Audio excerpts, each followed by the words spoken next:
Hello passionate gardener, welcome back again. So today I'm going to harvest my potatoes, which I hope it's ready. I don't know how it's went. So if you see, I have used a reusable plastic bag. This is one of my soil plastic bag. I thought to reuse that instead of throwing up. I fill that with the soil, not much, probably like around 5 to 6 inch, and planted some 2 potato seeds. And I'm going to see like, and the seeds also, these seeds also from my kitchen, our kitchen.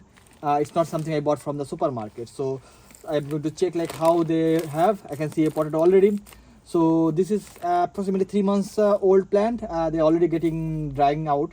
So this is the right time to harvest potato plants when they are getting dried. And so this is I planted approximately in April, I think early April, and this is now July, mid-July. So approximately 80 to 100 days is required for potatoes to be ready for harvest. So if you see, I can see some potatoes already coming up. So yeah, I think I'm going to get few more. So I'll just dig out everything and find out the potatoes from there. So again, you can see this is a simple plastic of soil plastic, and the soils I bought a multi-purpose compost, and this soil I can reuse again and again. So for continuous harvest, like you can probably plant potatoes every few weeks, week or two. So you can see this is my original seeds. This is got rotten. So I have this fresh new potatoes. So there are quite few actually. So this is really great. So it's always great to have your homegrown vegetables like potato. I have more plants in my garden like tomato and lot more. So you can see how many I got. There are a few more I'm going to get here.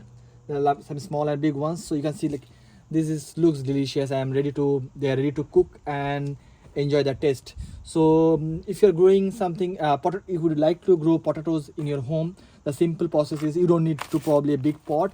You can see I used only like around 5-inch soil. You can with more, like what probably I learned is like as soon as I put your potato seeds, keep putting the soil on top of it, and you can have bigger plants. So I have few more definitely from there. I'll be harvesting all of them from here and going to enjoy it. So hope you like the video. If you do, give a thumbs up. Don't forget to subscribe my channel if you're new to this channel. And until the next video, thanks for watching. Happy gardening, gardener. Bye.